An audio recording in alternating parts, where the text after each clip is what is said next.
Greetings, NASCAR enjoyers, and welcome to Rockingham! It's the first time that the NASCAR Truck Series has raced there since the 2010s. But anyways, because there's no Cup race, I have to take a look at the Truck Series race as an extra. And Carson Hocevar is one of the announcers. Thank God he's not racing. Frankie Underwood makes a special appearance and gives off the command to start their engines. The Truck Series return to Rockingham begins with Jake and Chandler having an intense battle for the lead. Holy crap! It got exciting already! And Connor Mosack causes our first caution after he lost control. Bailey Curry also got some damage done to his truck. Yeah, both drivers hit each other. The caution ends with Jake and Chandler continuing their truck battle while Lane Riggs trails them. Meanwhile, in the back, there's contact with two drivers. Stuart Friesen starts moving up to 28th. Hold up! Stuart gets past Ben Rhodes and even trades laps with him. The best driver in the Truck Series right now, Corey Heim, is currently running in 7th. Meanwhile, Jake starts gaining a 2.5 lead gap, and then his lead gap starts to shrink as Chandler Smith really wants to win this race. Both drivers start catching up to lap traffic. Ankam gets loose and now goes a lap down as he gets passed by Chandler and Jake. Holy crap, Lane Riggs is on his tail and he's now in 2nd. You see, this makes bicycle racing look like a regular bike ride. Lane Riggs gets loose, but he gets a push by his teammates. Yeah, good on Chandler. Eventually, Lane Riggs makes a dive bomb and gets past Jake for the lead. Riggs wins the first stage of the Truck Series return to Rockingham. During the stage caution, we get our first set of pit stops, and all drivers get their tires and gas, while some go down to get adjustments made to their trucks. Matt Crafton also has to go to the garage due to an electrical gremlin. Honeycutt wins the race off pit road. Here we go. The second stage begins with Grant taking the lead, and Parker is also in the top 5. Jake gets past Chandler for 4th. Meanwhile, Riggs starts charging up to Grant and gets loose again. Corey Heim is in 7th and could never seem to get past Chai Majeski, even with him getting stronger and stronger. Again with the commercial breaks. Fox, you will never learn. During the commercial break, Honeycutt gets past Riggs, and this is another crucial moment that we have missed out on.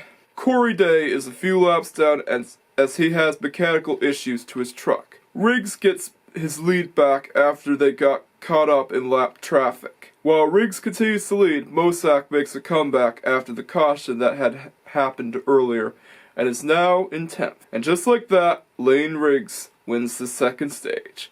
Our next set of pit stops begins, and this time Chandler Smith wins the race off of pit road. Parker is now in 3rd as he had a quick pit stop. One driver also gets a penalty for a loose wheel, and you thought that only next-gen cars had these.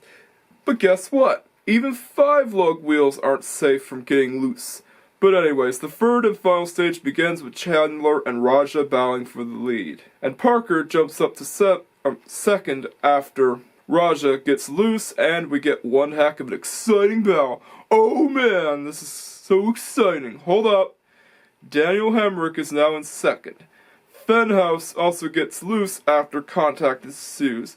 Oh man, there's so much going on that it's hard to keep track. Oh man, another caution comes out of time, and Jeski sustains some heavy damage. Dang. So much for the defending Truck Series champion. Ah crap, the race got red flag. At least they explain why it got red flag like this time. And Ty's horrific wreck somehow manages to damage the safer barrier. Yeah, don't ask me why, but yeah, damage the safer barrier. But anyways, Ty is now in the garage along with Ben Rhodes and Matt Crafton. Eventually the race gets restarted, and here's a fun fact for you guys. The safer barrier got installed in 2011 as the Truck Series once made a brief return to the Rock. Our next set of pit stops begin with some drivers stopping down to get fresh tires and gas. Daniel Hemrick is also in the front row, meaning that he might have a chance to win. Our caution ends with Daniel Hemrick getting past Chandler Smith, and Corey is catching up really fast. Oh no, another caution comes out, and Matt Mills ends up in a wreck with Tanner Gray and Stuart Friesen after Raja gets loose. The race gets red flagged again. Thankfully, the race gets restarted. Several drivers come down to pit road yet again, and Daniel Hemrick wins the race on pit road. Tyler Ankrum is back from the crash and now in 4th. Wait, what? Well, I mean, Tyler Ankrum has recovered from being a lap down and is now in 4th. Yeah, still. Wait, what? Yeah, so that's what apparently happened. And it actually surprises me that Tyler Ankrum is able to do that well, despite going a lap down in the race itself. But anyways, the caution ends with Corey Heim jumping in the lead, and it proves that what Breakheart said about him is true. He is, how we should say, inevitable. Brandon Jones is also racing and is running in 13th. Meanwhile, Riggs is trying to get past Jake for 6th. Chandler Smith is also trying to get past Grant, and Brandon Jones makes a comeback after he got the penalty. Yeah, he got a penalty at pit road.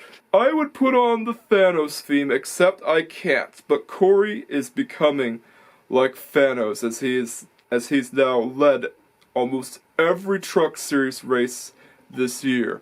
Nothing can stop him, not even lap traffic. Corey Heim now has a massive 2.5 second lead gap. Roger Carruth jumps up to 12th and has now gotten past Brandon Jones. Jake Garcia is running in 6th and puts Tibby Hill a lap down. With 33 to go, Corey Heim puts Carl Mosak a lap down and still doesn't pit. Corey Heim goes down to pit road and gives up the lead to Tyler Ankrum. As you can tell, Tyler Ankrum wins the Truck Series return to Rockingham, and all he had to do was not run out of fuel. Yeah, as most of the other truck drivers ran out of fuel during the race. Update. I watched the race highlights, and you would not believe how Tyler Ankrum managed to save up on as little fuel as possible while still trying to win the race. His truck tried to sputter out, but he still managed to save up on as little fuel as possible, and that finish reminded me of when Johnny Benson won at The Rock. And I think he did the same exact thing, if I remember correctly. So yeah, I unfortunately missed out on an epic moment because of how finicky that streaming service Strikeout can be. I'm not watching anything on Strikeout anymore. So yeah, I got to see the race highlights and it was amazing. And yes, the other truck drivers ran out of fuel, but Tyler Ankrum managed to win. Yeah, problem with the service I watched on is that it cut out right when Tyler Ankrum was winning. Next time I'm getting DAZN, as watching it on the service called Strikeout is unreliable and finicky. Yeah, I'd rather watch it on a reliable service than one that doesn't work all the time any day. The race gets an 8 out of 10, and it was way better than the 2 Bristol races that I had to sit through. But anyways, I can tell that the Xfinity race is going to be better, and one driver is going to return to the Rock. So let's continue our journey to the Rock and head over to the Xfinity side tomorrow. Usually I would link you another race, but seeing that I have not done a Rockingham race review yet until now, I'll link you to one of my NASCAR game reviews, and you know the drill by now. Don't forget to like, comment, subscribe, and hit that notification bell, just so that you wouldn't have to miss out on the latest Racer Server Productions videos. Catch you guys next time, and let's smell what the Rock is cooking in the Xfinity Series.